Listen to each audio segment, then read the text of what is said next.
This podcast is a member of the Place to Be Nation family. Visit us at placetobenation.com, the only place to be in your pop culture world. This is It Was a Thing on TV. Spoiler number 1 is Dr. Lee Franz. It stinks. What is going on? What is going on? Episode 144, Submission 1195. The story of the Crichton, Alabama leprechaun. The story of the Crichton, Alabama leprechaun was a news report on NBC affiliate WPMI TV in Mobile, Alabama, that aired the night of March 14th, 2006. Well, guys, in 2005, YouTube had just come onto the scene, and it was a new and exciting avenue to spread viral video. It was new, it was inviting, it was exciting. It was a guy at the zoo. Yeah, that was the very first video in the history of YouTube, was some guy at the zoo. I am at the zoo! And the thing about these elephants is they have really large trunks. That's really what the video was about. But soon, you could spread anything you saw online or anything you saw on TV. It was the Wild West of YouTube. Anything could go back then. And nowadays, people try to alter the videos so they can still stay that way. Yeah. Because they got to avoid Sony somehow. Hi, Sony. But on March 14th, 2006, a news report in Alabama, this small little curious news story that the people at WPMI in Mobile thought, oh, this is like a cute little story. Little did they know that this story would turn out to be one of the most famous stories in the history of the internet. We have the clip, don't we? Oh, we're gonna. If we're gonna talk about the story, we have to throw it to John and Jane News at the news desk, basically. Yes, so let's do that right now. Well, just in time for St. Patrick's Day, crowds are coming by the dozens to get an up-close view at what some say is a piece of Irish folklore. Some people in the Crichton area of Mobile say a leprechaun is taking up residence in their neighborhood. A leprechaun. NBC 15's Brian Johnson has more. Curiosity leads to large crowds in Mobile's Crichton community, many of you bringing binoculars, camcorders, even camera phones to take pictures. To me, it look like a leprechaun to me. All I gotta do is look up in the tree. Who else seen the leprechaun say yeah? Eyewitnesses say the leprechaun only comes out at night. If you shine a light in its direction, it suddenly disappears. This amateur sketch resembles what many of you say the leprechaun looks like. Others find it hard to believe and have come up with their own theories and explanations for the image. My theory is it's casting a shadow from the other limb. Could be a crackhead that got hold to the wrong stuff. And it told him to get up in a tree and play a leprechaun. We're going to get down to the bottom of this. Yeah, still on there, guy. Don't be afraid. Don't be afraid, man. This guy, helping to direct traffic, says he's prepared for his encounter with the leprechaun. He's suited up from head to toe. This wars off spells right here. This is a special leprechaun flute, which has been passed down from thousands of years ago from my great-great-grandfather who was Irish. I just came to help out. Others just came to get lucky in hopes a pot of gold may be buried under this tree. I'm gonna run a backhoe and uproot that tree. I want to know where the gold is. I want the gold. Give me the gold. I want the gold. This is Brian Johnson, NBC 15 News. People will do anything for a pot of gold. I mean, anything. You know what I like? I like the amateur sketch of the leprechaun. It looks like somebody got a really good look at it and got that good drawing out there. Who did that? I want to know who sketched that. I don't know. Maybe Brian sketched it. Doodling. That was a good story. Oh, my God. If you see leprechaun, say, yeah, yeah. That has to be the most racist-ass thing on this show since Carter Country, man. Oh, yeah, that's a good way That of is some saying it. racist-ass man. Yeah. It is. Okay. I don't want to say it's Alabama, but it's Alabama. It's Alabama. It's Alabama. It's upstate Florida. That is some country right there. And now we'll have no listeners from northern Florida or the entire state of Alabama. You're welcome, Alabama. You deserve it. Okay, so do we want to describe what we saw? I think before we do that, we do need to explain that both me and Chico, for the entirety of the video, had our hands up to our head like in embarrassment. Yeah, because that was shameful. Yeah. But anyway, Greg, you want to explain all of this? Okay, so we have the John and Jane news reporter talking about how people in the Crichton community are gathered, and they say that somewhere that there's in a tree there's a leprechaun. And the best part is the female news anchor is just, as the male newscaster is like, a leprechaun. She's like, what? She's whispering, what? A leprechaun? Because I'm guessing she's been to Crichton and he hasn't. Because here's the thing about the Crichton neighborhood of Mobile, Alabama. It is very much a black neighborhood. Yes. Demographically speaking, we did the research on this. Yeah, we saw the clip.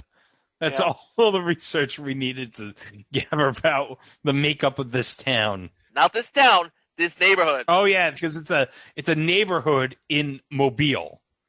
So we have all these people, as the news anchor tells us, that many of these people bring camcorders and binoculars. And then we have a gentleman in a light blue baseball hat talking about the leprechaun in the tree. And he says, to me, it looked like a leprechaun to me. All you gotta do is look up here in the trees. And then he says to the people outside behind him, who else seen the leprechaun? Say yeah. And they all go, yeah! And then he turns back to the camera and gives a little shake to the side with his head, like, I don't know. Like, you see the image behind me in my Zoom background. I do see the image. And he's like, he knows he's on camera and he's mucking it up. Like, he is mucking it up. He's like, this is my 15 minutes of fame. I'm going to make the most of it. And this 15 minutes is turned into 15 plus years of fame. Well, general fame. I wouldn't even say it's like internet fame. The 15 minutes is at like 14:59 and ready to expire, if it hasn't already. Oh, yeah.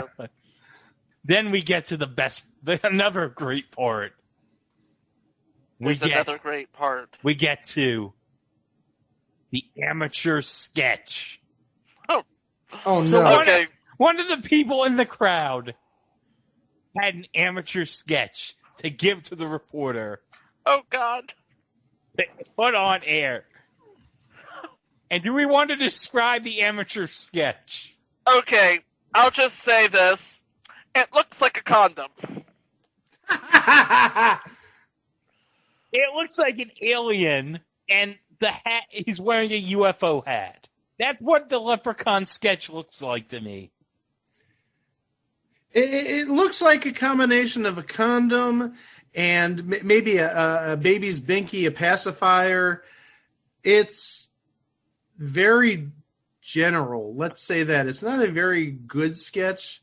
No. And I'll tell you right now, if you clicked on our link at itwasathingontv.com, that was on the screen. That was on the screen. Nobody at the news station thought, we should not air that. This drawing is so crap. We're not even going to put this on air. Someone thought, this looks good. We'll put it on air. It looks good. Looks good. Oh, it looks good. Looks good. Looks really good. It looks good. Oh, it looks good. It looks good. Oh, it looks good. It looks good. good. Oh, geez, we were recycling that joke from last week. Oh, that's one of our go-tos, Mike. Oh, You know this. Oh, no. You know. But yeah, I mean, if it was done like by a court reporter or a police sketch artist, I'd give it some precedence. But no, this looks like it was drawn by like a 4-year-old. And a 4-year-old with potential, yes. And the person drew it on yellow legal note paper. Oh my god!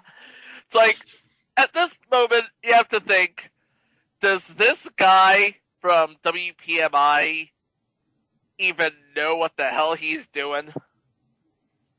No. Does he even care at this point? Does he even care? So the news report is asking, several of these people have some theories about why the leprechaun is showing up in this tree. And one of the guy's theories is, I think it's casting a shadow from like the upper limb. And then we get to, oh my God, this one lady's theory.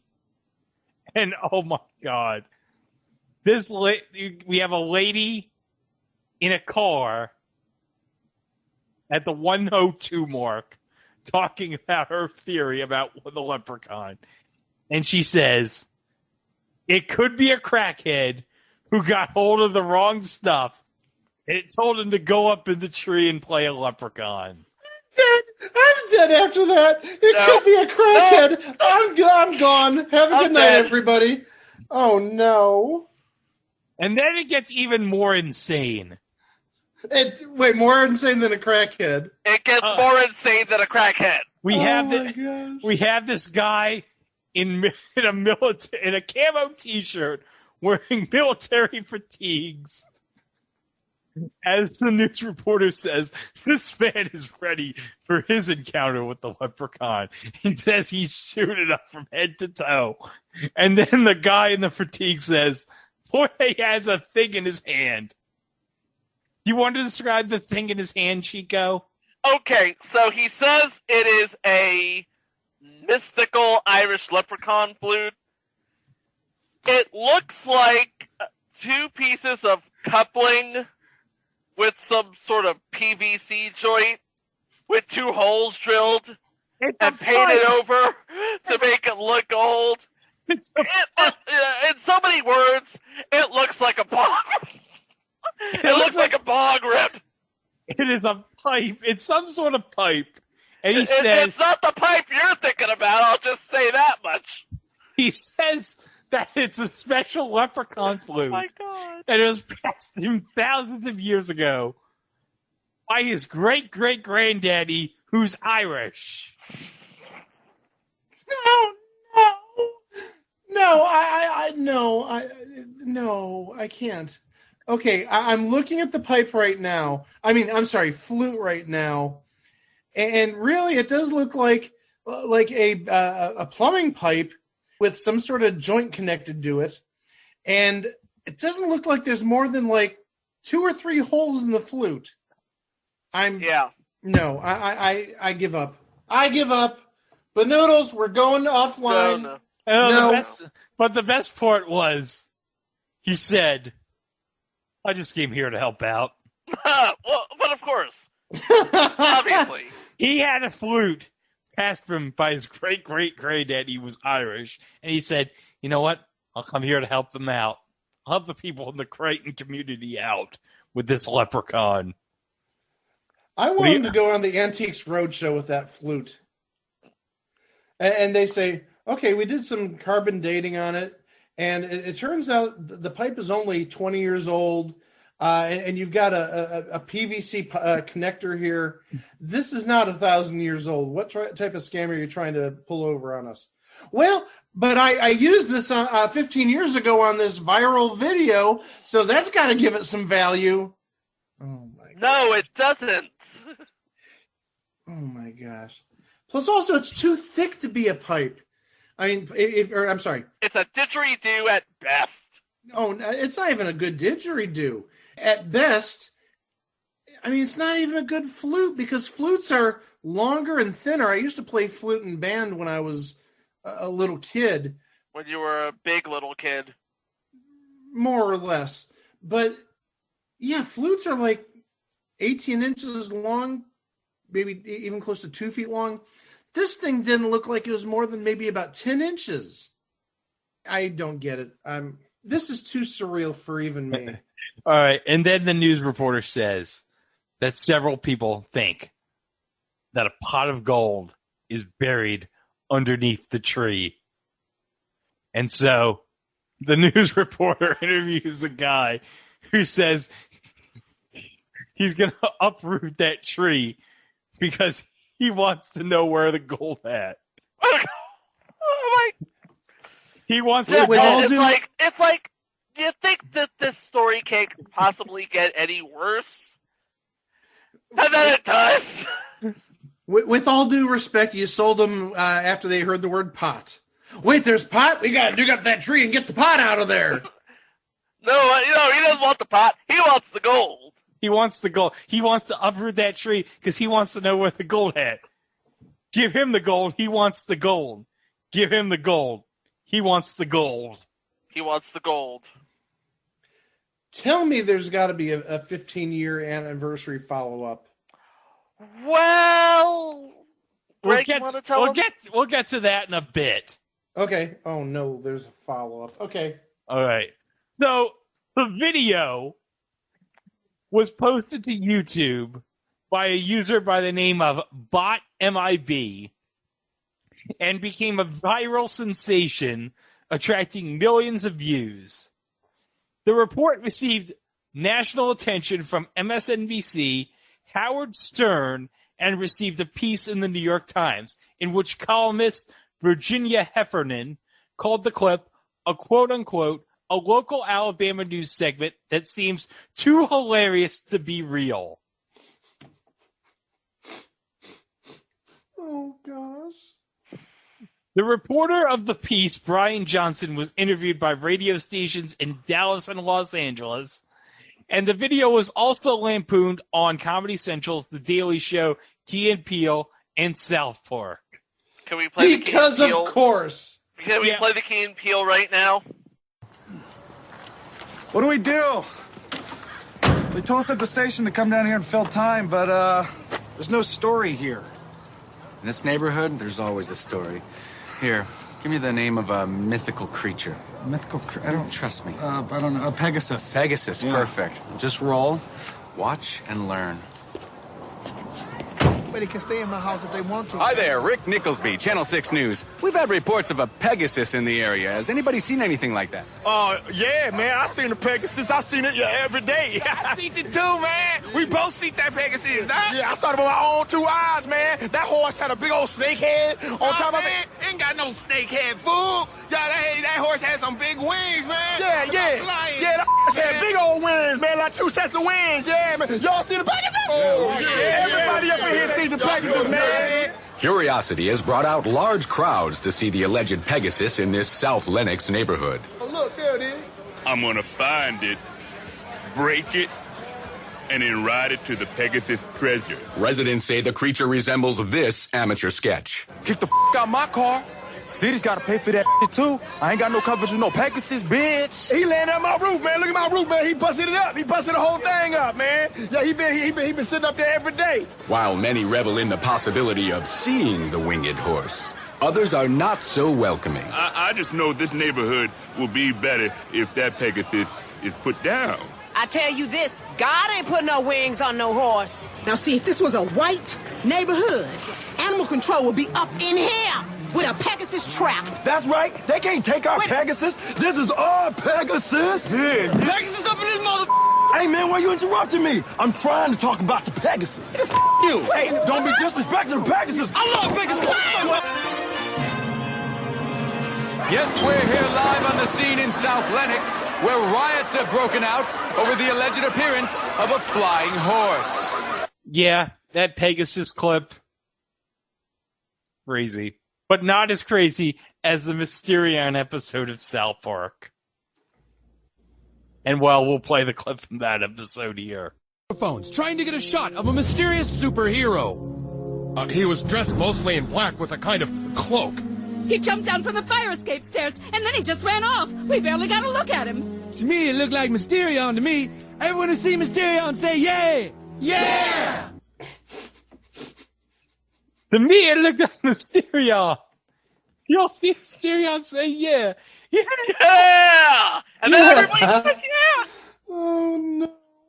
So, Tosh.0 featured the clip in a web investigation segment in 2011 with host Daniel Tosh visiting Crichton and interviewing those involved with the video.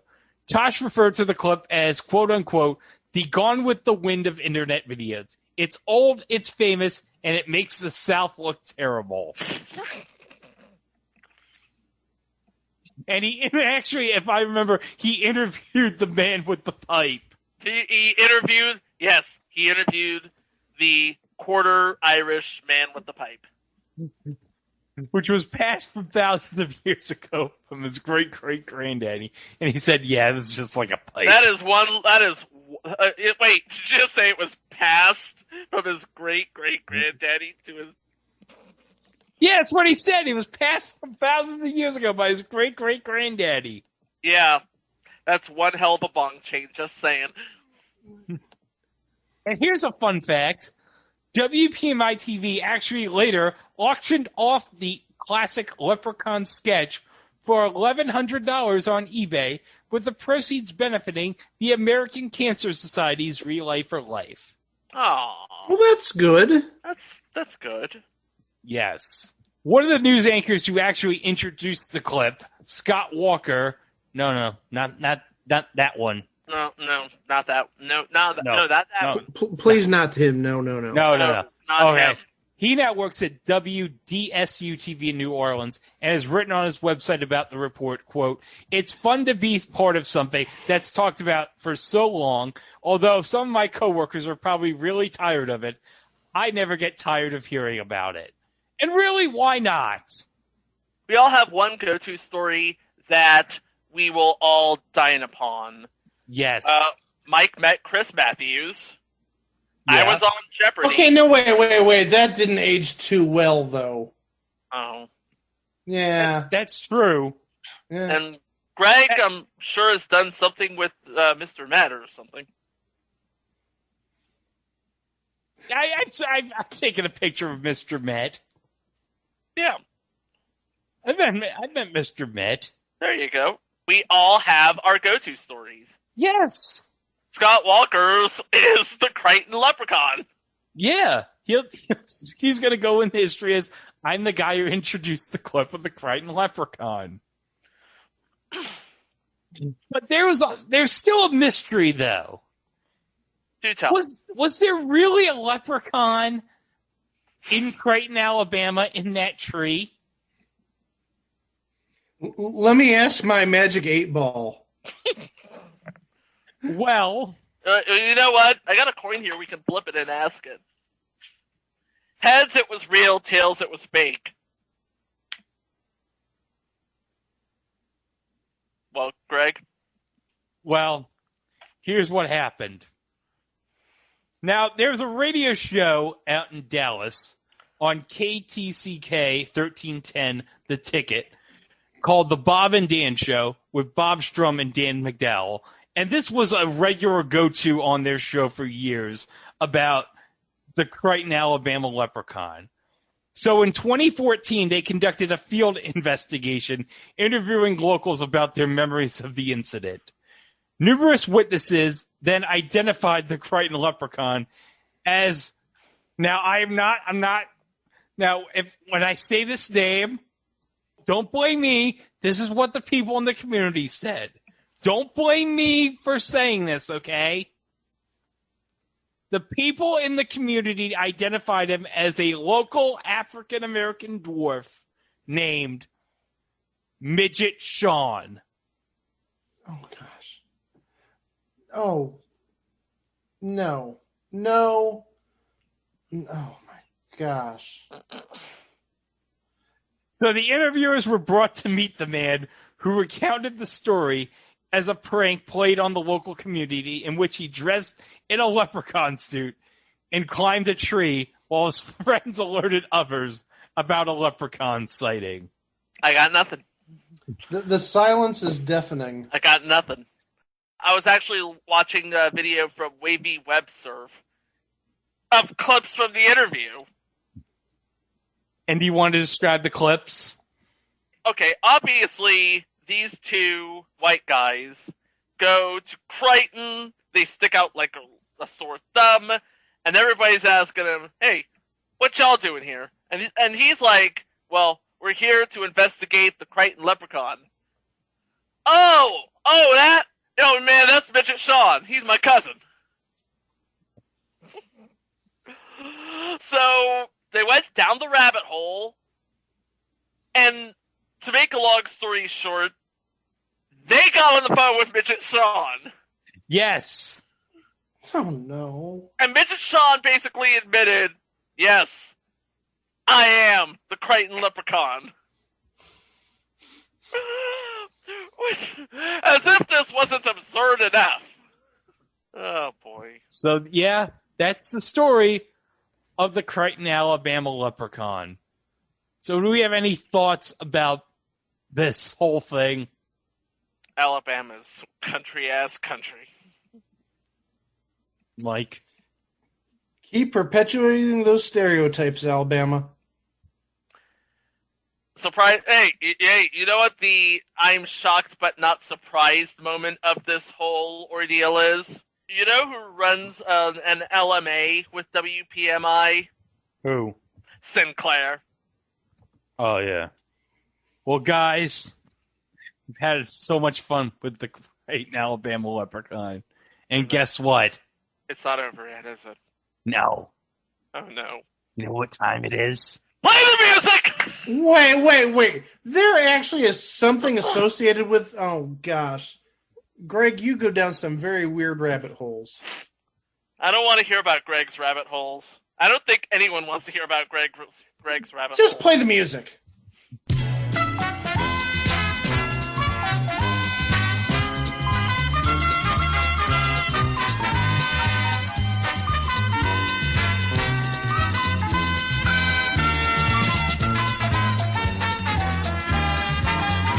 Okay, you ready for this item? Mm-hmm. It is a Crichton leprechaun woven morale patch of the Mobile, Alabama leprechaun. It is literally a patch of the leprechaun sketch on the yellow legal paper made into a patch. And I'm going to share the image with you right now. I want to see this image. Okay, here we go. The image in question, here it is. That is a patch. That is a patch of the Crichton leprechaun, of the sketch. No, a patch of the sketch of the Crichton leprechaun on the yellow legal pad. And I just noticed the leprechaun on the band of his hat has a paper clip there for some reason. That's because that's the buckle that the leprechaun has on. Oh, that's supposed to be the buckle. Haven't you ever seen Leprechaun with Warwick Davis? I can't say I have, but now that you mention that, I've seen. Yeah, the leprechauns have the buckle on their hat. It looks like a paper clip. Hey, wait, Chico, did you say Leprechaun with Warwick Davis? I said Leprechaun with Warwick Davis. I'm the leprechaun. Don't try to steal me pot to go. You are enjoying this way too much, Greg. Don't try to steal me pot of gold, because I'm the leprechaun. Okay, so this is a buy it now, and you're not going to believe this. Do you know how many of these have sold on eBay? More than one? 200. Mike, do you want to guess? Again, more than one? 38. 30? Oh my god! Oh boy. How long has this been selling? I don't know, but it says on eBay they're almost gone, so you better pick one up now. Oh god. Well, if they must have made 39 of them. They must have made 40. Okay, so you're just bidding on the buy it now price. So I'm going to start with Mike. Oh, for heaven's sake. Okay, so this obviously was custom made. Nobody would mass produce these. Obviously, Nobody with any sense, anyway. Well, yeah, absolutely. And only 38 have sold, so that tells me that there's more supply than demand. I'm going to go $7.99. Chico. I'm going to give Mike a little bit of wiggle here. They have to make up the production costs somehow, so I'm going to say about $15. Ooh. You have both overbid. It's a bargain then. Oh, of course we did. All right, Mike, a little lower than $7.99. All right, I'll go $5.99. Chico, $3. Oh, jeez. Chico has zero confidence in the selling price of this item. Okay, the price of this Crichton patch of the Crichton, Alabama Leprechaun. Mike, you were close the first time. $7.50. I've spent more on less, I'm just saying. Yeah, I think we all spent more on less. Oh, my gosh. Or I've spent less money and have gotten more satisfaction.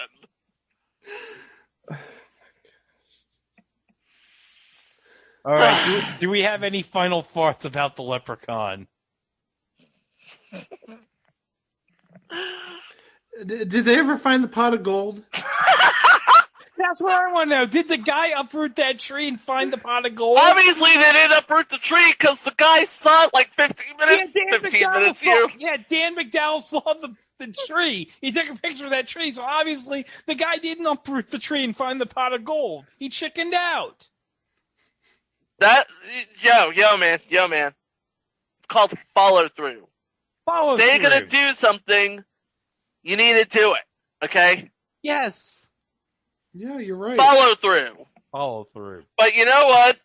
All the credit in the world to the Crichton neighborhood of Mobile, Alabama for pulling off the most epic con job ever. And we're still talking about it today. And it gives us one of the first viral videos to paraphrase our forebear, Jeremy Clarkson, in the world. And you know what? On St. Patrick's Day in 2006, on an NBC station in Alabama, this amateur sketch of the Leprechaun, it was the thing on TV. And guys, I got a question. Do you know whatever became of the sketch of the Leprechaun? Didn't you say it's that what became of the sketch? Wait, something beyond the patch? Yeah, do you want to know what became of the sketch? What became of the sketch? Okay. It married somebody famous. Do you want to see who it married? I'm going to regret saying this, but are you ready? Greg, who did the sketch marry? That's it. That's the show. Good night, everybody. It married Hideki Matsui. That's it. That's the show. Good night, everybody. No. How are we going to follow this up? I think we can promise more normalcy in the next episode. Well, the next two, because due to a freak of the schedule, too complex to explain it here, but we're basically going back to even numbers after this week. We have 2 more episodes this week, and they're both centered around a common theme. We have one British show that was adapted to American television, one American show that was adapted to British television, and they were both terrible. And those 2 episodes will be coming up in just a bit. But until then, roll Tide! Wow! Okay, so we're in a doll factory, right? It kind of reminds me of that movie, The Leprechaun. You remember with that little guy who goes, I'm the leprechaun. Garth, I'm the leprechaun. Cool it, okay? I'm the leprechaun. Stop it, all right? Don't try and steal me, pot of gold. Why do you hang around with these guys? Because they're fun. If I wanted a guy that was all drive and ambition, I could have stayed in Hong Kong. Back then, guys like that are 12 for 10 cents. You mean a dime a dozen? Maybe where you shop. I think you underestimate them. They're really sharp. Stop it, leprechaun man! Chill. Coming people. What I are have those the monsters luck to you, later. sweetie? I'm not. Sweetie. Stop it. Sweetie. Stop. Sweetie. Ah, Come on, sweetie. I feel it. Come on. Ah. Pixie dust. Sweetie, it's me. What? It's me. The Yeah! leprechaun. Oh, yeah. These guys, really sharp. I'm scared. It's the leprechaun. Want to leave, but I'm can't. the leprechaun. Want to move. Where are you going to move? Get away, leprechaun. Are you going to move man. to Ireland? Because I'm the leprechaun. Got And now for a musical intermission before the second episode of the day. To me, it look like a leprechaun to me. All you gotta do is look up in the tree. Who else in the leprechaun say yeah? I wanna know where to go. I wanna know where to go. Give me the go. I wanna know where to go. I wanna know where to go. Give me the go. I wanna know where to go. I wanna know where to go. Give me the go. I wanna know where to go. I wanna know where to go. Give me the go. I want to go. I want to go. I want to go. Give me the go. I want to go. I want to go. I want to go. You crackhead. I want to go. I want to go. I want to go. Give me the go. I want to go. I want to go. I want to go. Leprechaun. I wanna know where to go. I wanna know where to go. Give me the go. I wanna know where to go. I wanna know where to go. Give me the go. Give me the go. Give me the go.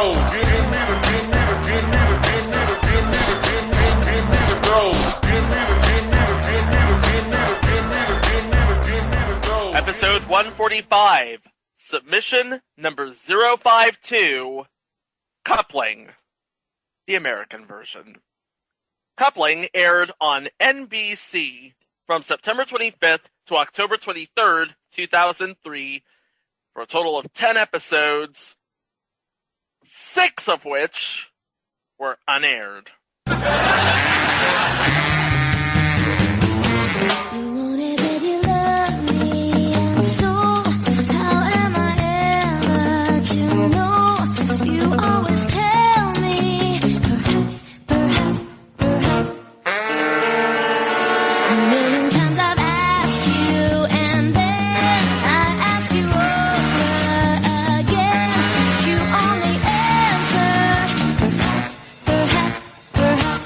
We're just going to preface the show by saying this was terrible. I remember when this was originally on, and I was thinking, this is awful. Oh, yeah. Oh, when you said that, I was thinking, did Greg see the original? Yeah, because, anyway. No, the original, I've never seen the original. But Okay. from what I've heard about the original, it's very good. It's fantastic. And given who wrote the original series in the UK, I will take the word for it. But as an adaptation here in the US, it was bad. Yeah. So this is actually a story that plays out in sort of 2 acts. The first act coincides with the rise of BBC America in the US as more than just a depository for episodes of changing rooms and whatnot to wear. Remember when they would used to air Weakest Link UK episodes on BBC America? Yeah, remember when they actually used to show variety, not just Star Trek The Next Generation? And Law and Order. Don't forget Law and Order. Isn't Doctor Who like the only BBC show they air on BBC America now? No, they also air the Graham Norton show. Oh, that's true. They do air the Graham Norton show, and I love the Graham Norton show. And occasionally they do show darts. Oh, Yes. darts, yes. Yeah, it's very It's fun. like, I love the 180 calls. My favorite, I can't remember the guy's name, but it was 180! He sort of holds it kind of like Andres Cantor, just not as long as go. I can't do it because I can't do that. Yeah, question. But yeah, the 180 is beyond epic when it happens. Does BBC America still air Top Gear UK? Yes, and they're actually gonna premiere a new series of Top Gear UK soon. Okay, because then I think Viceland's airing Top Gear UK now, aren't they? They're airing the U.S. version. Okay, the U.S. version. Okay. And when we say the U.S. version, we of course mean the Rutledge Wood, Tanner Faust, Adam Ferrara version, not the Top Gear America, which is being produced by the BBC for Motor Trend. Yeah, the definitely inferior version. The inferior version, yes. So, BBC America started airing a comedy block with 3 sitcoms: Man-Child, The Office, and Coupling. And Coupling, when it first aired in the UK, was sort of billed as the British Friends meets Sex of the City meets Seinfeld. I can see it. Yeah, we have the story of 2 people who meet and fall in love and start in a relationship, and along the way is their exes and their best friends. And it's even explained as such in the first episode by one of the characters, played by Sarah Alexander, no relation. I would hope. Yeah. Your ex, my ex, your best friend, my best friend. Every good relationship has to have baggage. We might as well invite ours to dinner. And that went on for 4 seasons. It was one of the most popular shows on BBC America. They've released all 4 seasons of the original Coupling on DVD. I have all 4 seasons. And okay. I love this show. I really, really do. And around this time, something else was happening on our side of the Atlantic. NBC was getting down to the end of Friends. It has already lost Seinfeld, and they've found a suitable replacement for Seinfeld in Will and Grace, they thought. But they've yet to find a suitable replacement for Friends. They're about to end Friends. They have nothing to replace it with. So they sort of came up with 2 contingency plans.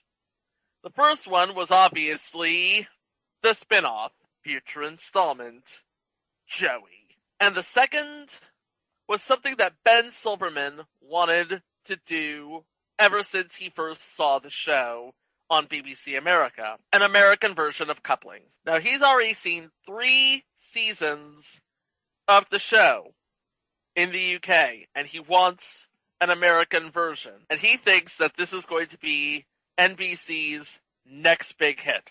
Remember, this is around the time Ben Silverman, well, this is actually right before the time Ben Silverman was actually appointed to head NBC, because he still has his production company, Reveille Productions, which was, by that time, sort of in a deal with Universal Television. This was before it was bought out by what is now Endemol Shine North America. Ben Silverman hooked up with series creator, Greg, the name sounds familiar, Stephen Moffat. Oh, yes. And if you don't know who Stephen Moffat is, what podcast are you even listening to? Well, of course, he would go on to be the showrunner in the early 2010s of Doctor Who, up until about 2017, I believe. Yep. And then, of course, co-created with Mark Gatiss, Sherlock. And, of course, we all know the star of Sherlock has gone on to do bigger and better things since. Yes. I'm talking about Benedict Cumberbatch, if you didn't know. Yeah. By the way, fun fact, Stephen Moffat also wrote The Curse of Fatal Death for Comic Relief, which is going on as we record this. What? This year's Comic Relief is going on as we record this. Oh, okay. Yeah, it's happening this weekend, yeah. Okay, I thought you were saying The Curse of Fatal Death was airing right now. I'm like, what? No, Comic Relief. Okay, Comic Relief UK, obviously. Sorry, The Curse of Fatal Death.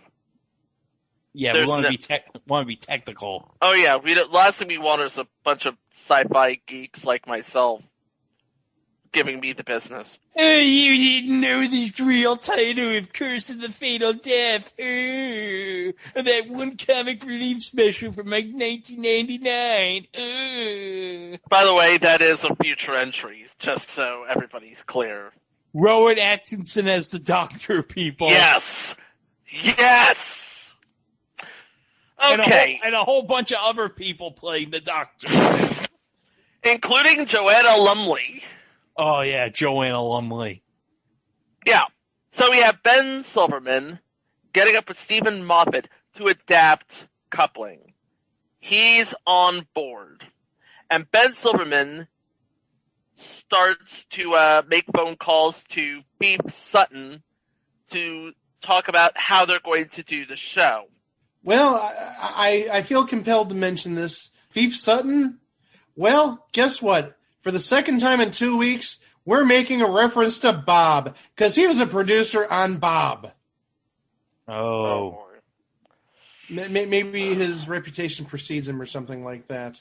And also, in addition to Bob, he was a writer and producer on Rob, the Rob Schneider sitcom that didn't last terribly long either. I sense a pattern. Oh, hold on. You mean upside down exclamation point, Rob exclamation point? Because that was the title of the show. I don't care how much excessive punctuation you put in there. It's still a bad show. Oh, it is, but I want to be technical. You people, it's upside down exclamation point, Rob exclamation point. Oh my gosh. Now, normally, when you're taking an idea from another country, you leave a little bit of room to sort of wiggle your own set of creative vibes into it. But this is NBC. Friends is about to run out the clock, and they need a hit now. So what do? They don't just buy the rights to the format.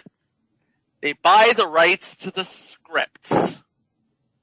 By now it would be 22 episodes, all of them written by Stephen Moffat, and they would have to come up with an American show about this. So Beef Sutton begins to develop the show and takes the scripts and basically Americanizes them. And by now, NBC has given Coupling a 13-episode order after viewing the pilot. The pilot episode was actually one of the episodes that was recorded off of a Moffat script. It featured, and if you want to watch the original series, the episode was Inferno. Here's a brief synopsis. Steve, the main character, is worried that his girlfriend Susan is cleaning his apartment and finding his video collection. Wink, wink.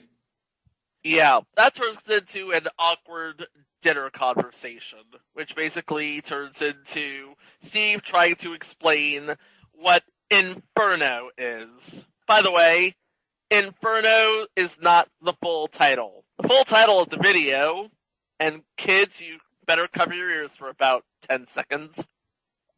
Lesbian Spank Inferno. Woo! Jeez. I didn't think Greg would do it, but he did. Okay. You know why I said the part. Do I really need to ask why I did that? No, move on. Moving on. I'm going to go over the entire cast of the pilot right now. We have Jay Harrington as Steve. He would be known for being Ted in Better Off Ted and Deacon K in SWAT.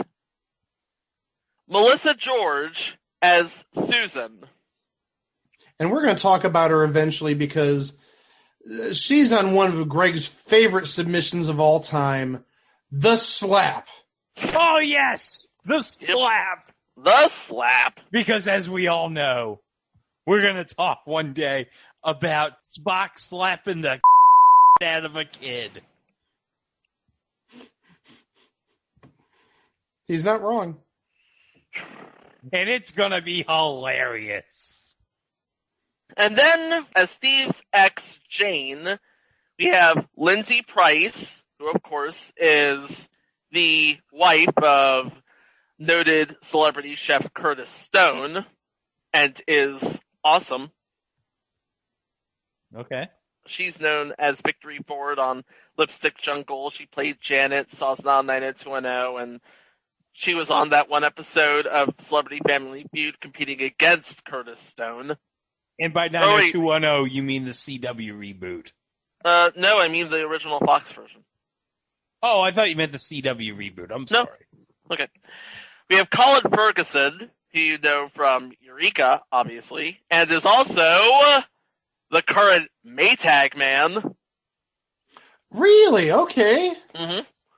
Emily Rutherford as Susan's best friend Sally, who's known as New Christine in The New Adventures of Old Christine. And Greg's favorite mop top, Breckenmeyer, as Jeff, Steve's best friend. How many entries are we going to be talking about Breckenmeyer when it's all said and done on this podcast? At least a dozen. Yeah. Something like that. Yeah, there's a lot, yes. There is indeed a lot. Because we already talked about him in Where's Rodney? We did.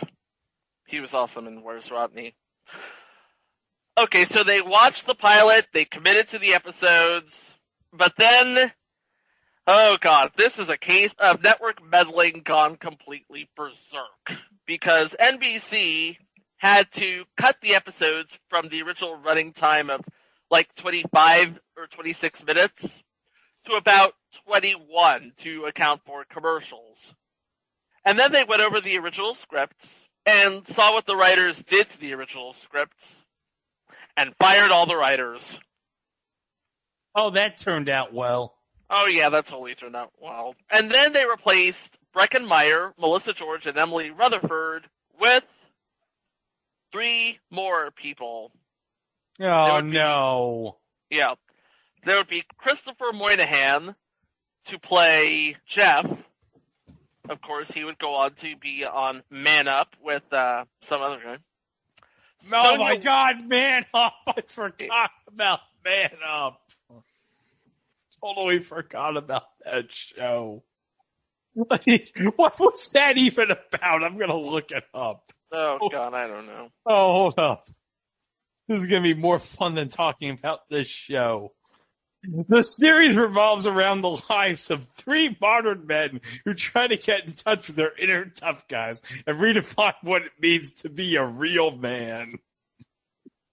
Yep, that's all we need to hear about it on this episode. We'll come back to it on a future episode. Trust me. Terry Polo was on this! Yeah. Continue. Okay. So, we also have Sonia Walger replacing Emily Rutherford as Sally. And of course, Sonia Walger would go on to play Penny Widmore on Lost. Ironically, a British actress. And probably the only one of the 6 to have like a career both before and after this show, Rena Sofer, who plays Susan. And of course, we talked about Rena Sofer twice on this show. Oh, yes. Once on Blind Justice and another on Saved by the Bell Hawaiian Style. Oh, yeah. Because Zach, being trash, tried to hit on her. Yeah. Chico, I know it's been like about, 6 months after that episode. I still can't stand the Royal Pacific Hotel. Nobody can stand the Royal Pacific Hotel. I'm glad Zach and his gang, he embarrassed them. I'm sure they went completely out of business after they tried to mess with Kelly's grandfather's hotel. And the lesson of that episode, don't you dare F with Dean Jones. He will beep your beep. Okay, so the cast was in place, and we have episodes. Of Granted, there was still a few of them that would actually be written for the American audience, but the ones that we started out with are original episodes from Stephen Moffat. And I'm sure they're probably somewhat good because they're based on Stephen Moffat scripts. Oh yeah, it's just a matter of, delivery. Oh yeah. So enough talking about and stroking Steve Moffat. Let's talk about the episodes. Yes, this was canceled midway, but they all aired. They did all air overseas. And the show was canceled before the 13-episode order was actually completed, so, take that for what it's worth. Episode 1, The Right One. Steve tries to dump Jane after meeting Jeff's ex, Susan, whose own former flame is eyeing her best friend. Now, this was adapted from the original episode Blushed, where Steve is trying to break up with Jane when he meets Susan, who is trying to break up with Patrick. And their best friends are in tow, and it all ends in dinner where Steve is supposed to meet Susan and ends up running into everyone else. And, of course, like the original British, this one ends with Susan flashing everyone. Woo! There we go. Thank you. Episode 2, Size Matters. Based on the... Just get it out of your system, Greg. Go ahead. Why does size matter, Chico? You don't need to know.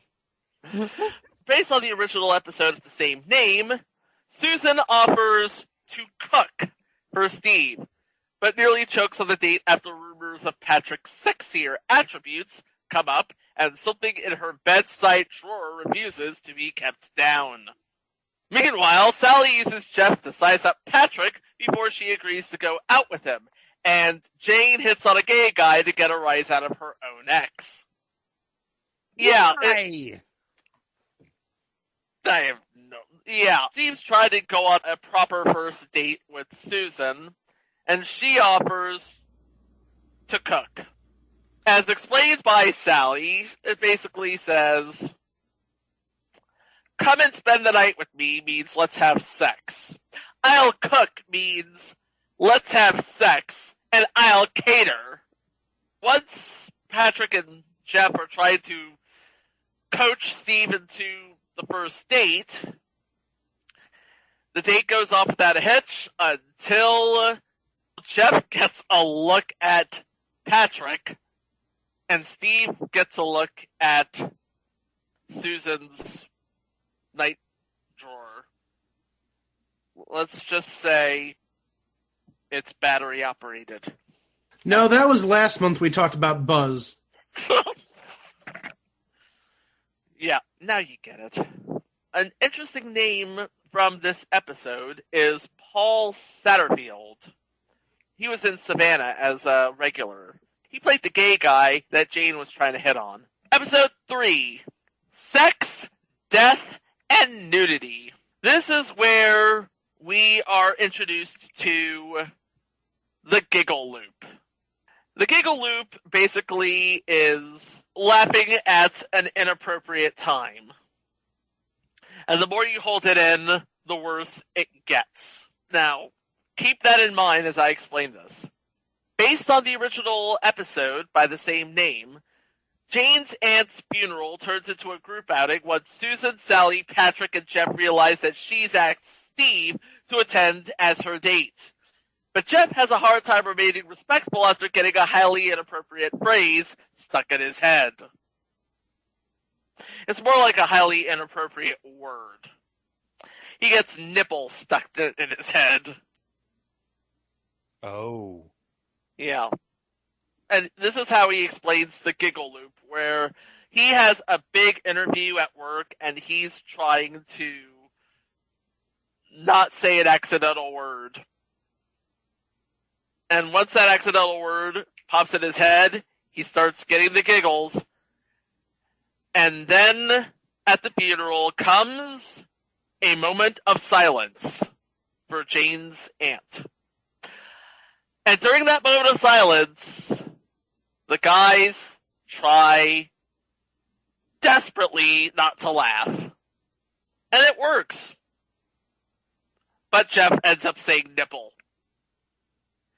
Which is actually better than what happened in the original episode, where Jane actually has a laugh attack in the middle of the moment of silence. So why didn't they just do the laugh attack? I don't. Did they think because that was already done on Mary Tyler Moore in America, they think, oh, they're just ripping off Mary Tyler Moore? Probably. Because, geez. Episode 4, and this was actually the first originally written episode for the American version. It's called... Oh, wow, it took 4 episodes. It took 4 episodes for them to write an original story. So this is clearly crap, this episode. Well, it was... You know what? Give them credit for actually... doing a half-ass decent job of the plot. And here it is. The politics of paying for dates vexes Steve and Susan's sex life, which gets even trickier after their friends weigh in on how to settle up in the bedroom. Meanwhile, Patrick realizes that his too cool car makes him look like a loser. And Jane takes on her stalker for not paying her enough attention. You know what? This is where I just throw all subtext out the window here. Because I actually saw this episode when it first aired. I was a glutton for punishment. What can I say? Whenever Steve pays for a date, Susan outperforms him. And whenever Susan pays for a date, Steve outperforms her. And then Patrick buys a foreign car, which Jeff calls compensating. And when I say compensating, you know what I'm talking about. He buys a small penis car, Greg. Everything in this show has a sexual vibe. Yes. There's a sexual undertone to every single thing I've noticed. Yes. Yes, there is. Hey, I just found out who wrote this episode. Danny Zucker? Yes, the executive producer of Modern Family wrote this episode. Yeah. You know who plays Jane Stalker? Who? Jim Rash from Community. Oh my god. Yeah, this was something. Yeah, this has been something. So the first original episode was written by Danny Zucker. Man. Yeah. And well, at least he went on to bigger and better things. Yes, he did. And I'll give Danny. You know what, Danny? You came a long way from this show. Mm-hmm. And let me tell you something. This was the first episode based on an original script. And it is also the last episode based on an original script. Because that Friday, NBC pulled the plug. Oh, good. At least Jeff Zucker had somewhat of common sense. He was running NBC by this point, right? Yes. Yeah, he probably finally had enough common sense, which is not saying much for Jeff Zucker. He said, this show is such crap. I'm just going to be done with this. It's like, nope. It's like, just imagine for a moment, Mike is like, actually, I have a quote from Jeff Zucker. Are you ready for this? Oh, great. Oh, man. My favorite human being in the world, Jeff Zucker. My absolute favorite human being on planet Earth. Because he's just such a great, stellar human being, Jeff Zucker. He's rubbish. He's a piece of... Tell us how you really feel, Greg. Yeah, that episode aired on October 23rd. On October 31st, NBC canceled the show. And now I'm quoting Jeff Zucker. The show just sucked. Man, if only he admitted that about 95% of the shows he greenlit. Episode 5. Present tense. Oh yeah, there's still some unaired episodes. Oh yeah. Yeah, because again, this show aired in its entirety overseas. So the UK got all the episodes of our version. Yeah. I'm sure that wasn't as weird at all for the Brits. Nope. Because, I mean, they did get the whole run of the Nut House. Yep. Okay, episode 5, what was it? What's it called? Oh, present tense. Yes, present tense. Well, that's an ironic title. Ha ha ha, yeah. Since he isn't Jewish, Steve is lost when Susan invites him over for Yom Kippur leftovers. Oh, and asks, this. Well, this was the episode that was supposed to air before it canceled, and NBC wisely pulled it. Anyway, Steve asks Patrick and Jeff whether or not you're supposed to give presents on that holiday, which leads to a misunderstanding with Sally, who is eavesdropping. Meanwhile, Jane decides to take up charity work to prove to the others that she's a giving person. The thing you have to understand about Jane, she's a terrible person. Oh, really? She's a terrible person? She is a terrible person. Oh, how so? She's completely self-centered. And you remember the last episode? She gave what for to her stalker because she wasn't being paid enough attention to. And this episode was written by Brad Walsh and Paul Corrigan. Brad Walsh, who would go on to... I have no idea what Brad Walsh would go on to. He's not that other Brad Walsh.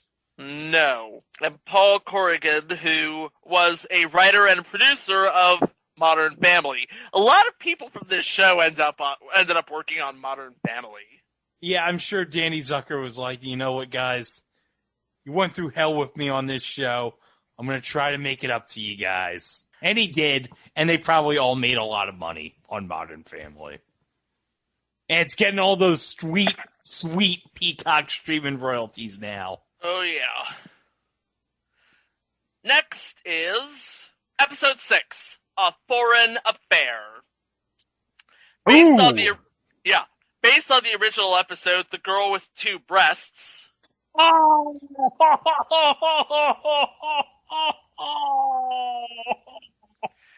That was the name of the episode. Okay. What kind of stupid title is that? It would make sense if you actually I hope you didn't write it. He did write. Okay. He did write that episode? Okay, can I talk about the episode? Okay, good. Okay. Jeff falls for a girl who happens to not speak a word of English, and she falls in love with him, despite not speaking a word of Russian. But their communication breakdown causes misunderstandings for both when she mistakenly assumes that he's interested in her interpreter. And he mistakenly confuses her name with one which means something else in her country. When this episode was done in the UK, it was called The Girl with Two Breasts. And because the girl was Israeli, Jeff thought that her name was the Hebrew word for breasts. Hava Nagila. Oh, I'm sorry. Oh, jeez. And the whole sort of episode plays out in kind of sort of, let's see what he's saying, and now let's see what she's saying. But when it's done in the UK, they did the scene where they're talking one time through. Then they rewound it and did the scene with the following caption. Now let's play that scene again, but this time pretend you're Israeli. Yeah. And Noah Tishby played the girl in this scene. and Iris Barb was her interpreter. Episode 7, Nipple Effect. Even though on Wikipedia it's episode 10, but considering that these episodes didn't air, we're just going to say... Yeah, we're going by production code. We're going by production order from here on out. Yes. Oh, and by the way, do you know who wrote this episode? J.J. Philbin. And for those who don't know, J.J. Philbin is the daughter of Regis and Joy Philbin. Yep. Mike, I thought you'd be impressed by that. I feel like we should apologize to the Philbin family. Oh, by the way, another fact. J.J. Philbin also was the executive producer on future installment Single Parents. Yep. With Aaron Killam and Brad Garrett. Yep. Anyway, this episode, Patrick wants to break up with his date because she is too hard on his nipples. Good heavens! Where does it stop with these sexual references? Sally seeks to uncover the mystery of why her date is insistent on her not wearing makeup. And Steve and Susan decide to start things anew by hooking up as if it were the first time. And Jane picks a bad time to chat up with her coworker. And this episode has a whole lot of guests on it. Oh, wow. Yeah. Is there anything that's going to blow me away? Sarah Shahi from The L Word, Barely Legal, Person of Interest, and The Rookie. Oh, she's on The Rookie with Nathan Fillion. Okay. And then there's Julie Benz, who's on Future Entry, Hi Honey, I'm Home. Oh, Julie Benz. Oh. She was a thing for a while. Yeah. And then there's Erin Cardillo, who is on that Arby's commercial with Wendell B. Middlebrooks. I bet Jon Stewart loved that commercial. You know how much he loves Arby's. What about Wendell Middlebrooks? Wendell Middlebrooks was in Sweet Life with Erin Cardillo. Oh, okay. And then there's a name that I know. Who is it? As Big Danny, Sean C.W. Johnson. Who that be? And I recognize him because 6 words. Carter Grayson, Lightspeed Rescue, Red Ranger. Oh, okay. I'm pretty sure he was also a corpse on CSI Miami. Anyway. He probably was. So what's next? Next is Dressed. Dressed. Okay. Based on the episode of the same name in the UK, Jane commits a fashion faux pas while on a first date. Patrick lies to a buddy by claiming he's married, and then tries to get Susan to play his wife. Meanwhile, Susan and Jeff mix business and pleasure at his place. Well, business and pleasure, they never mix. Hey, what do you know? More sex. Yeah. Sex, sex, sex, sex, sex. Sex, sex, sexy sex, boner, boner, uterus. And, Jane basically arrives at a fancy dress party, not suited for the occasion. And Patrick lies to a buddy about Susan being his wife. And in the original British version, the original British version ends with Steve proposing to Susan. So, yeah, so there's that episode. 2 more, guys, 2 more. Episode 9, Object Lessons. Susan has it out with Steve for failing to pick up some of his belongings from Jane's apartment, months after their breakup. And when a bevy of chiseled firemen invade the gang's bar, Jeff decides to prove that women don't notice him by showing the gals drooling over the firefighters his juggling, hidden chair balancing talents. This is totally, oh god. So, chiseled firemen in the bar, and Susan and Steve have their very first fight about... Well, what did they have their first fight about? Oh, they have their very first fight about Steve's stuff being in Jane's apartment. It was done better on an episode of How I Met Your Mother, called Stuff. Yeah. Basically, anything on this show How I Met Your Mother did it way better. And the final episode before NBC. Oh, thank God. Before NBC mercifully pulled the plug, Holiday. For Christmas, Patrick's sympathy plea over how he got no one to spend the holiday with him makes Sally and Jane want to spend it with him. Meanwhile, Jeff thinks he's found true love in a hot bartender by the name of Molly, but little does he know what she has in store for him. And Susan wants to take things to the next step with Steve and meet his folks. To his chagrin. And Elaine Hendricks plays the hot bartender, by the way. Okay. Yeah, she had a number of roles. Yep. She played Agent 66 in, and this is definitely going to be something we're going to talk about in the future. Oh, is this the Get Smart revival? The Get Smart revival on Fox back in 95, yes. Oh, my God, with Andy Dick. Mm-hmm. Yes. Oh, Jesus. You've been adequately warned. Yep. And that is coupling. Oh, thank God. Yep. Oh, that was painful, even though it was only, 10, 11 episodes? 10 episodes. They ordered 13, they only got 10. And it seems like Stephen Moffat, well, actually, before we go over how Stephen Moffat got the last laugh, let's see just, again, how far-reaching the suck on this show actually went through. Oh, because God. the original show is billed as it's a show about nothing but sex. So hearing this, a number of NBC affiliates, 2 NBC affiliates, refused to air the show outright. That, of course, being KSL in Salt Lake City. Oh, gee, I wonder why the station in Salt Lake City had a problem with this. Probably because it's owned by the Church of Latter-day Saints. That's the joke. Hashtag Mormon irony. We're very sorry, Ken. Jeez. And the second station was WNDU in South Bend, Indiana. Oh, let me guess. It's because of the Catholics. We're sorry. We're very sorry, Pete Buttigieg.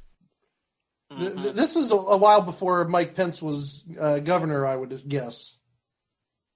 Yeah. Okay.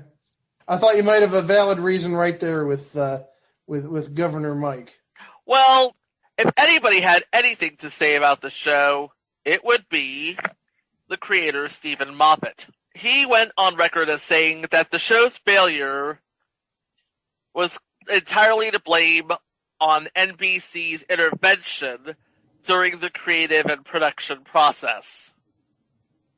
Because it was bad. In fact, in 2007, he said, the network beeped it up because they intervened endlessly. Now, Stephen Moffat would have the last laugh twice. Because he turns the experience coupling on the air in the U.S. into another show. You guys remember Episodes on Showtime? Oh, yes, because that's based on his experiences with the U.S. version of coupling. Yeah. And who was the star of Episodes? Matt LeBlanc. Yes. So it all goes back to Friends, doesn't it? It all goes back to Friends. Well, actually, he didn't create it so much as it was created by... It was created by David Crane. David Crane and Jeffrey Cleric. But you have to imagine that they sort of took they were thinking about Stephen Moffat's story. It is inspired by Stephen Moffat's story. So, yeah. The experience Stephen Moffat had on this version was the basis of a more successful sitcom on Showtime. But then there was another sort of swipe/mic drop. And it happened on the episode, the season 4 episode, Bedtime of Coupling. The UK version. The UK version. And I'll just do a brief synopsis here. Where in reality and fantasy, Sally and Patrick match wits as he seeks to spend the night at home, and she looks to entice him to stay over. Again. Oliver, who has replaced Jeff as the walking punchline by this point, accompanies Jane to Sally's dinner party, which features an unexpected musical entertainment. And you know what one of the most interesting thing is? I know I completely included this episode by mistake, but you know what one of the most interesting things is? The shirt that Oliver is wearing says, "Bring back Doctor Who." Because it would have been just before the show came back. Yes, with Russell T. Davies. But the ultimate clapback mic drop came an episode before, on an episode called Nightlines. Here's the summary. Late at night and a phone call that will not die. You know, sometimes you can't get someone off the phone. There are too many people on this phone call, and one of them isn't really there. Meanwhile, Susan is worried she's turning into an emotional tent. She and Steve are now well and truly an item, so why is he dreaming about being executed by a method never before seen on British television and chased by a fetus with an axe? Okay. Here is where Stephen Moffat gets his mic drop in. This is the quote. Because Jane has just walked through Steve's door again, and Steve says, point blank, "Jane, could you stop doing this? Could you stop just wandering through my front door? Because this is not, I repeat, not an American sitcom." And meanwhile, every fan of coupling on both sides of the Atlantic are like, "I see what you did there." That's basically the coda of this whole thing. Coupling was a really good idea in the UK with a really talented cast, really talented writers, and just the best of what was out there. And when it came to America on BBC America, we saw it as the best of what was out there. But when NBC tried their hand at it in 2003, it was just a thing on TV. Yeah. And we never have to talk about this ever again. Let's just forget we ever said anything about it. I can agree to that. I'll agree with that. This has to be one of the worst shows we've ever covered on this podcast. Oh. It gets worse. Woo! I don't even know how we're going to end this. Oh, I know how, Mike. Steven, Steven, Steven, Steven, Steven,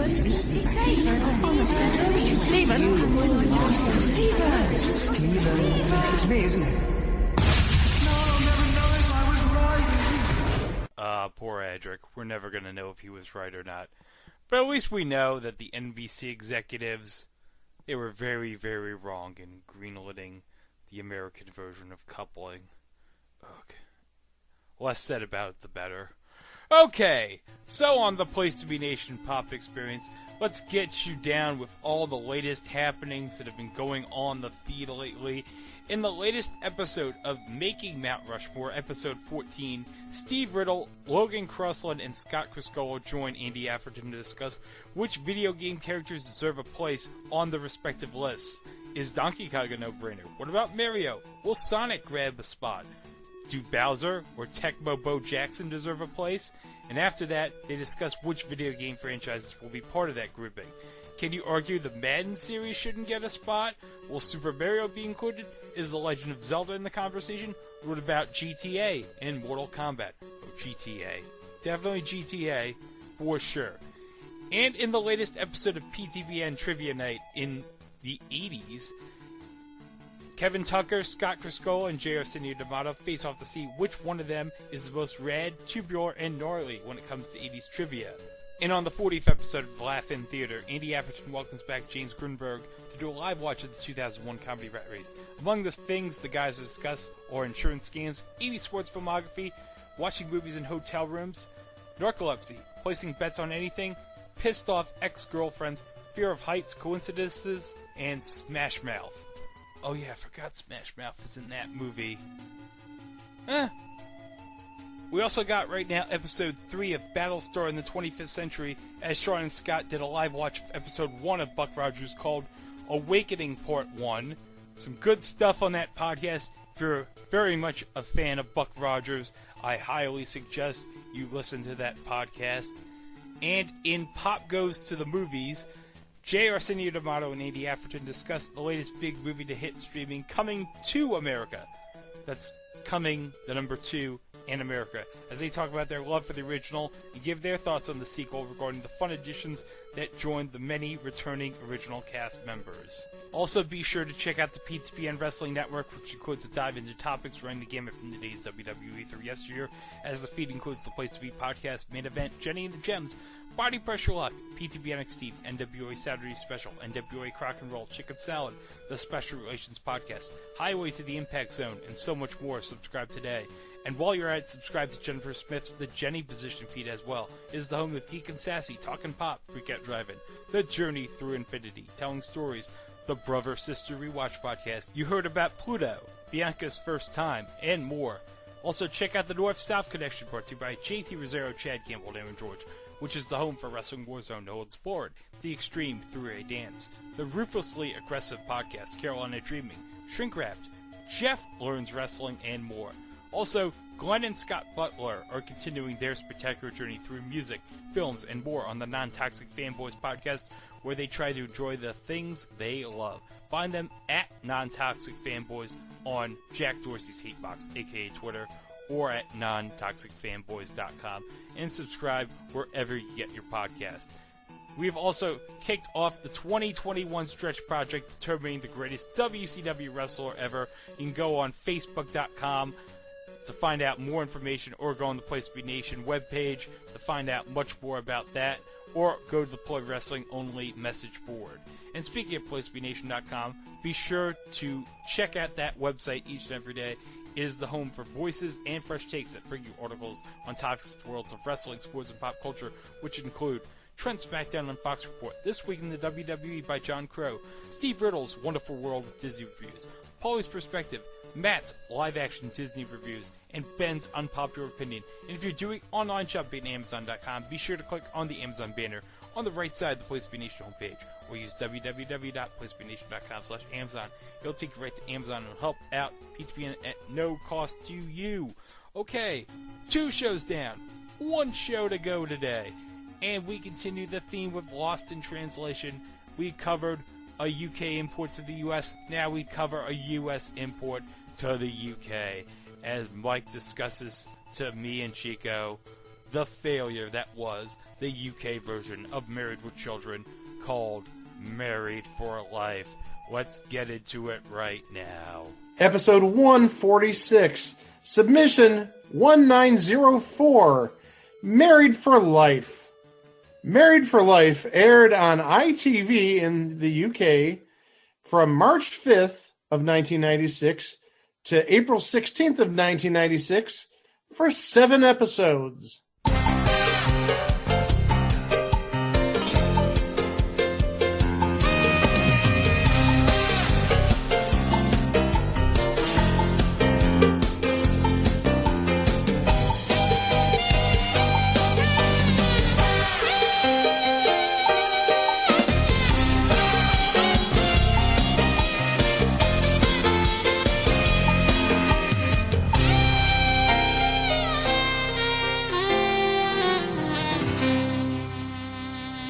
So earlier this week, we talked about Coupling, which was a show that NBC imported from the UK.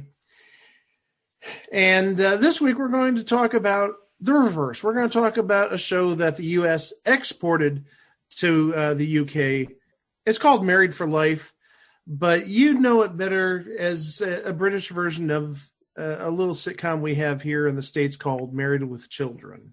And this sort of proves kind of sort of like Coupling that it got lost in translation. What works in the United States doesn't necessarily work overseas, and vice versa. And this isn't like the first time we've seen this, where this big show comes from another country to the U.S. or vice versa, and it absolutely flops. Nope.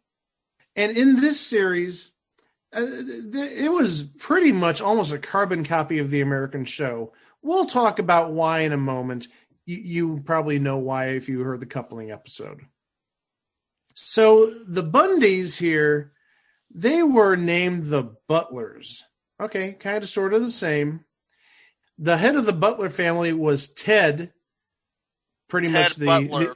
Now, I heard there was an actual joke that they wanted to name Al Bundy Ted Bundy when the show was being pitched.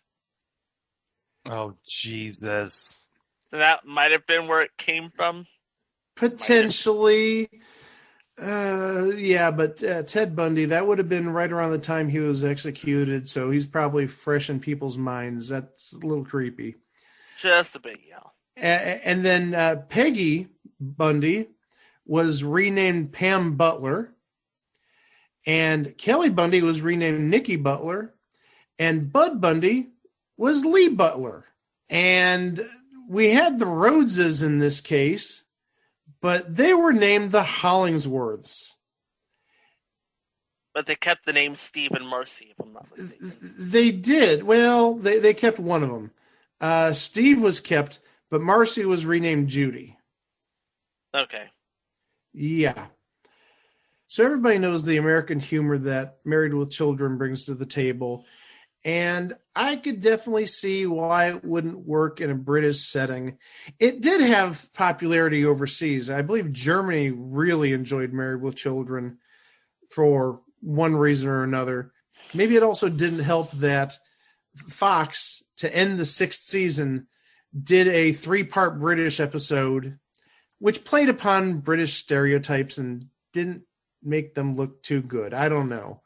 But, hey, I like that 3-parter. Now, you see, I hated that 3-parter, so your mileage may vary on that. It had its moments, but it sort of dragged. A 3-part episode is very long. I love when Al says, when you played high school football. That was great.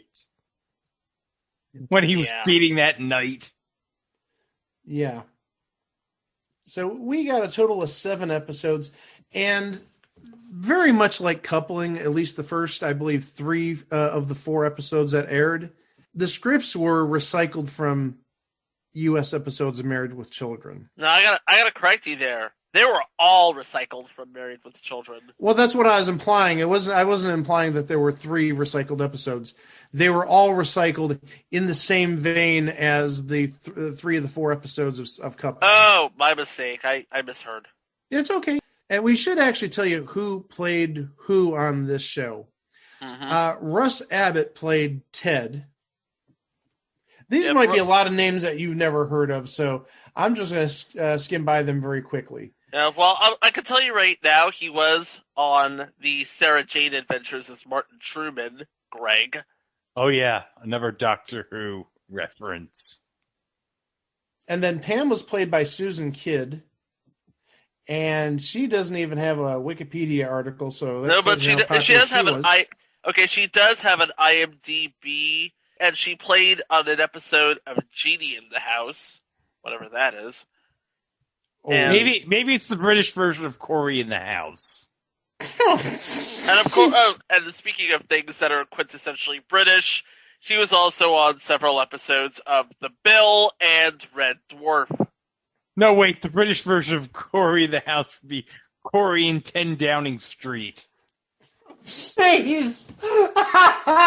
Yep. That's it. Oh, Greg just won the night. Okay. Greg just won the night. I have to follow that. Okay. I'll try. Yeah. Lucy Blakely portrayed Nikki Butler, and really this is the only show of consequence that she had been on. That is correct. Yeah, she pretty much made a couple of spot appearances as a guest on some other shows, but this is her only recurring gig. Mm-hmm. Hugh Bonneville played Steve Hollingsworth. And again, if you don't know who Hugh Bonneville is, what podcast are you even listening to? This is probably one of the roles that he would like to forget in retrospect, I mean, it's no Lord Grantham from Downton Abbey. But, yeah. And then playing Lee Butler, the youngest Butler member, is Peter England. Yep, and this is the only show of consequence. Well, actually, no, that's wrong. He actually plays one of the teachers on Teachers, which was another show that NBC brought over from the UK.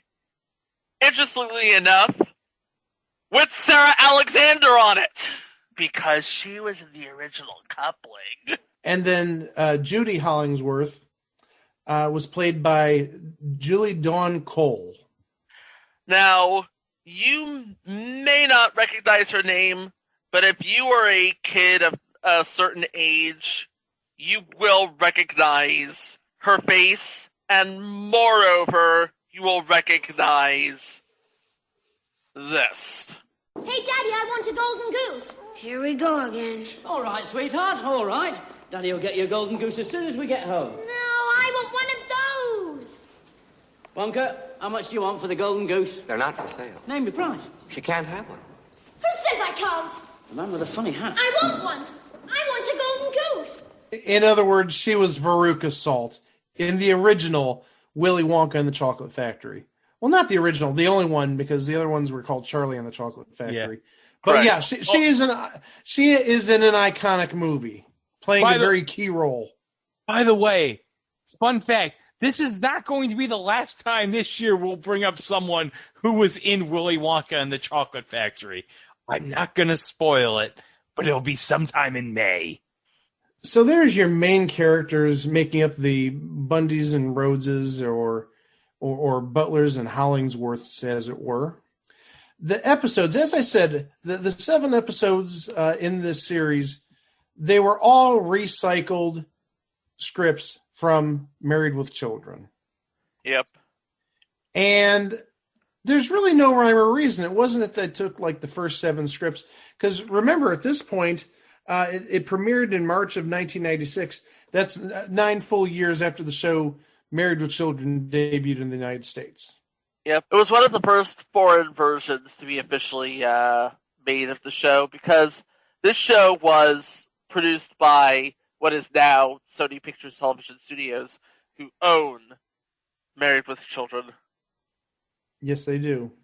And most of these episodes, the 7 episodes, are from the first 2 or 3 seasons of Married with Children. So, yeah, they would have been written in the late 80s, and now they're being rehashed in the early 90s, and that doesn't necessarily mean it's going to work for various reasons. Obviously, you know, if there's something in the script that's now sort of passe, if it's sort of archaic, yeah. Think about if, you know, going back to Greg Zune. Who uses a Zune anymore? Besides Greg, obviously. Besides Greg, obviously. Yeah. Yeah, we've had like 2 downloads from a Zune, and they're both Greg. Good. There are people on Reddit who are very dedicated to the Zune. And how many are not called Bill Gates? About a dozen. About a dozen. Anywho. I'll tell you, I'm going to say this. The Zune HD was ahead of its time. Sure it was, Greg.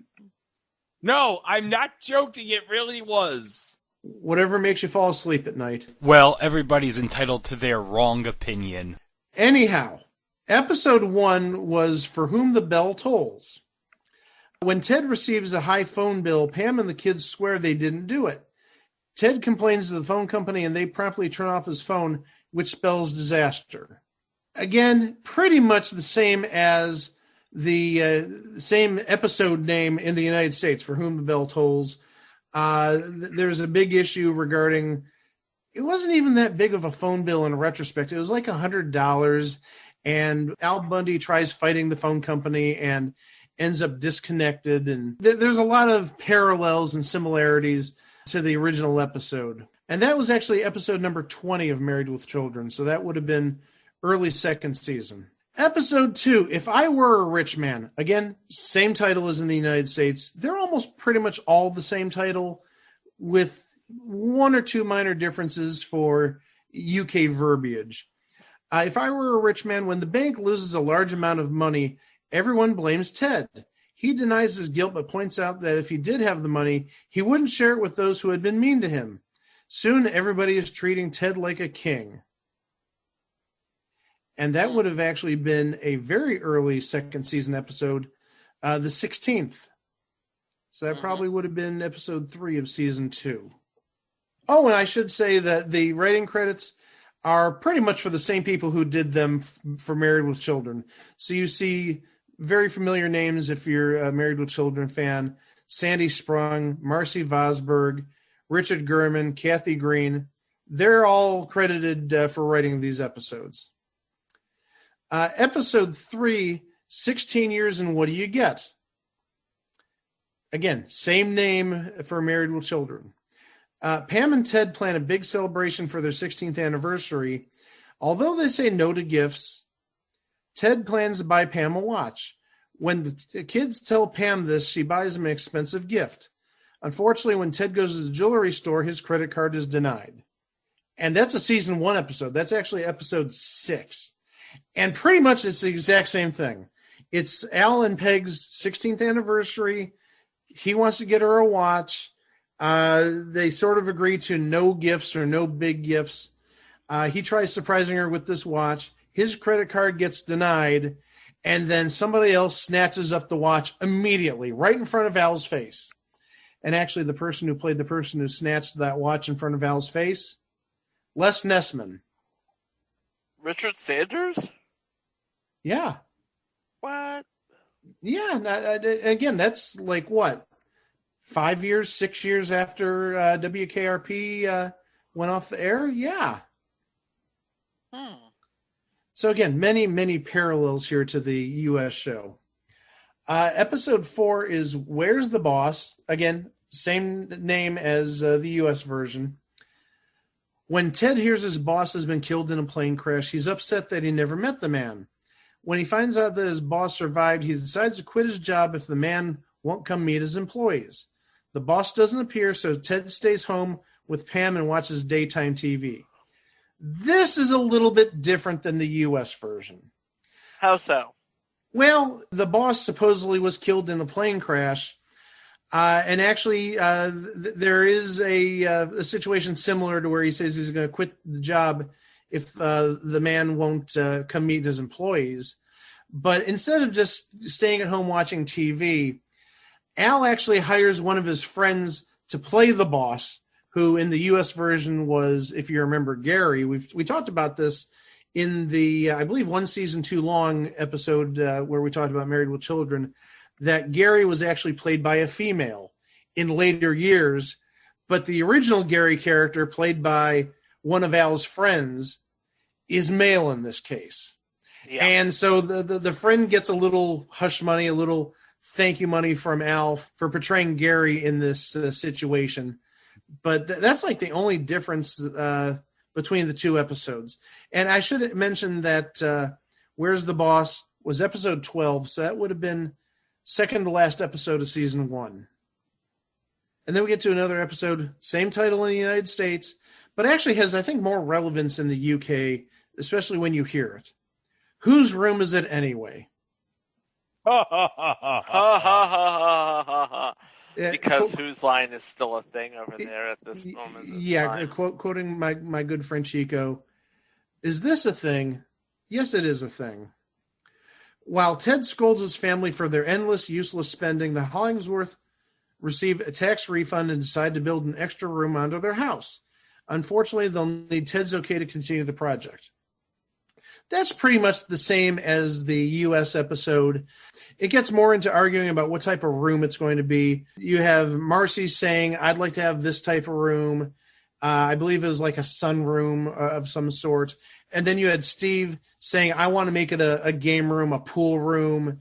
And you had Peggy siding with Marcy for her reasons. And you had Al siding with Steve for their reasons. And ultimately it was made into some sort of different room. but it pretty much follows the same script. And that was actually episode 4 in the United States, season 1, episode 4. So it was actually the earliest episode of any that was done for Married for Life. We do have a slight change in the title of this next episode, more for UK verbiage. My Mum the Mum, which would have been My Mom the Mom over here. When Lee loses his new jacket, Ted decides to teach him the value of money by making him work at the shoe store. Elsewhere, Nikki volunteers Pam to cook for career day at her school, and Pam gives the class advice on being a stay-at-home mom. Or mum, I should say. This is a little different because in the U.S. episode, Bud gets just scolded for losing his jacket and not taking pride in his possessions, because this is like the second or third jacket he's lost in a month. But everything else is pretty much the same. You have Kelly inviting Peggy to come to school for career day, talking about her job, quote unquote, as a housewife, sitting all day, eating bonbons, smoking, watching Oprah. And she was a hit with the students. And this was actually episode 47 of Married with Children. So this would be late in season 3, I believe. We'd be talking the last half of season 3. It was episode 12 of season 3. Well, we're near the halfway point in season 3 then. And actually, that's the latest episode, episode 47, because the last episode, episode 7, was actually the previous episode in the U.S., episode 46, called Eaten Out. After receiving a small inheritance, the family decides to spend the money on a fancy meal. Unfortunately, after eating, Ted realizes he left his wallet at home. More or less the same in the U.S., except instead of a small inheritance, it was a tax refund. And they decided to spend their $230-some tax refund going to a fancy steakhouse. And the Bundys in a fancy steakhouse don't necessarily mix. No. Given some of their behaviors, given their crudeness, given their rudeness, it doesn't turn out too well. And this sounds like a very similar situation. This episode isn't online. I would be curious if it ever was to see how this is resolved, because I think this might be a little too crass for the UK, possibly. The way that Al gets out of it is he threatens the staff, holding them at hostage, not with a weapon per se. He takes off one of his socks, and remember, Al has like the stinkiest feet in the world. And he just places the sock right at the entrance of the restaurant so nobody can get out. Supposedly his feet are that bad. Doesn't say what Ted did to get out of this situation, but I couldn't really see Ted doing something that uncivilized, let's say. But yeah, it pretty much meshes up perfectly otherwise with Eaten Out. Again, same episode title in the United States. So I just wonder if this sort of maybe like coupling in terms of good idea in theory, but totally wrong audience. Going back to the coupling episode, like every episode had references to sex, and admittedly the United States, at least in 2003, wasn't necessarily that open. It was still like the family hour. And in the United Kingdom, some stations show a lot of skin. And I mean a lot of skin. So I just wonder if there's a culture clash there. And we sort of have the same going here, but in terms of U.S. culture, the anti-Cosby show, as it were, and now you bring it over to the U.K. where they have a more sophisticated brand of comedy, at least in my opinion. I've seen enough UK comedy to know what interests them and how this really doesn't sort of vibe into that type of comedy. Yeah, I mean, what is the most famous comedic export from Britain? Probably The Office. I was thinking more like Monty Python. Okay, I mean, there's many ways to answer that question. You could say Sanford and Son. You could say All in the Family. Three's Company is a possible answer. Obviously, The Office. But I can see where you'd come with the Monty Python. Yes. Yeah, and that just brought British humor to the world. By the way, Eric Idle does come up in a future installment. And also, one more thing that we should add. There is an episode on YouTube. Hooray. But one thing that I, and Chico to a lesser extent, noticed about the Open, besides it's not love and marriage, which is why you heard that during the Open, because I don't want to get sued by the estates of Sammy Kahn and Frank Sinatra. Thank you very much. But if you look at the Ted character, he does share a little bit of resemblance with Al Bundy. And I know Greg disagreed, but I saw a little in his face, in his mannerisms, in his look. He did have like that gruff, torn down look of Al Bundy, like, I'm going to be working in this shoe store forever. Well, that's the thing about Russ Abbott. Because Russ Abbott is just a household name in the UK. He's had a variety show, he's had a comedy show, he's had comic strips based on his characters, he's done recordings. He basically knows what the Al Bundy character is all about. Like I said, he had the look. He really did. And again, maybe that type of comedy is, no pun intended, foreign to the United Kingdom. They're not used to such potentially crass comedy. They're not. They're not used to being. It's like they like their humor subtle. This was more in your face. Yeah, and they also like a more intellectual type of comedy, like a thinking man's comedy. Monty Python. It goes right back to there, yes. And actually, one more thing we should add is making an early appearance in his career as a guest on one episode is Rob Brydon. Who? He's on a little show that is coming over to the States soon. Would I Lie to You? Oh, that guy. Oh, that guy, yes. Plus, he's done more than that. He was on Gavin and Stacey, which was very popular back in the 2010s, early 2010s, and then it had a Christmas special in 2019. They actually tried to bring Gavin and Stacey to the U.S. They did try. Didn't work. No, what was that? Again, it seems like a common thread. It was James Corden and somebody else. Yes. No, you're absolutely right about that. I remember that. That is James Corden. Yeah. But so, yeah, Rob Brydon had a guest appearance, and really that's the only guest of consequence that I can see on here. So, yeah, that sort of ends our look at Lost in Translation, if you will. We talked about one show from the U.S. that didn't work overseas. We talked about one show from overseas that didn't work in the U.S.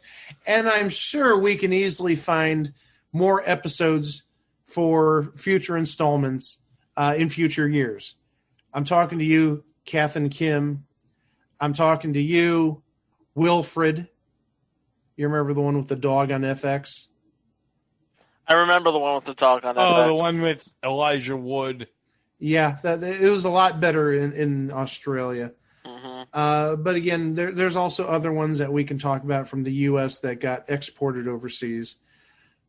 But I think for now, we're going to call it an episode. Chico? Married for life. Married with Children had 250 really good to adequate episodes, if you were to ask Mike. Good to adequate episodes. 250 of them. You know what you have when you only have 7 episodes? You have a thing on TV. And Chico's not wrong. Married with Children had 259 episodes. I would say legitimately 250 of them are good. They had 9 stinkers in there. Like I said, They were good to adequate. Yeah, 250 of them, and then there's 9 stinkers. If you want to hear about more stinkers besides those 9 episodes, which I think I covered all 9 of them in the one season too long episode regarding Married with Children, go to our website, www.itwasathingontv.com. We're nearing 150 episodes. We're 2 weeks away from episode 150. Oh, and episode 150 is going to be a very star-studded episode. And actually, episode 150 is going to be the start of our second pilot month. Oh, yes. Woohoo! So we'll be talking about a lot of not-so-good shows, or maybe good shows that got passed by, throughout the month of April and even into the first part of May. Yes. And then also, don't forget, we have live shows. We have our mini-sodes. We have some director's cut episodes up. We got a little bit of everything. Oh, yeah. And as always, don't forget, we're on the socials just about everywhere of importance at It Was a Thing on TV. We're on Instagram. We're on Facebook. We're on Twitter. And, of course, if you'd like the podcast in an audio format that doesn't require a podcast player, we're on YouTube. Just remember, like, subscribe, rate and review, ring our bell to get updated constantly with regarding new material. Until next week. Next week is a thematic week. This is a Greg week. We're just going to get that out of the way. Yeah. Oh, it's a thematic week, but I think you're going to like the theme. Yeah.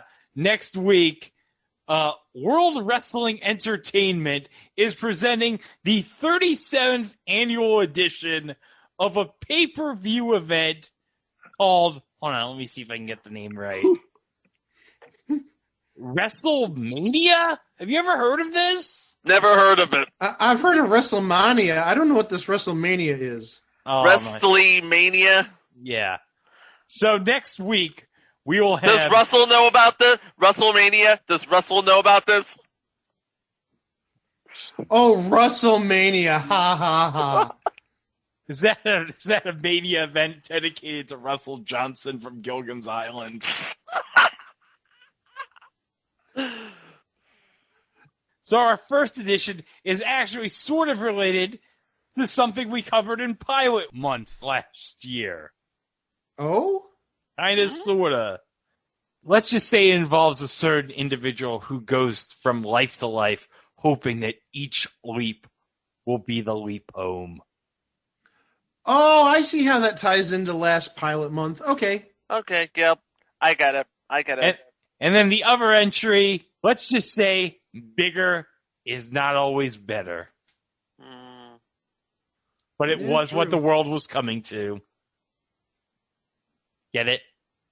I got it. And you'll find out more about that next week, right here. And It Was a Thing on TV. Thanks for listening, and we'll see you next week. Wow! But how about this?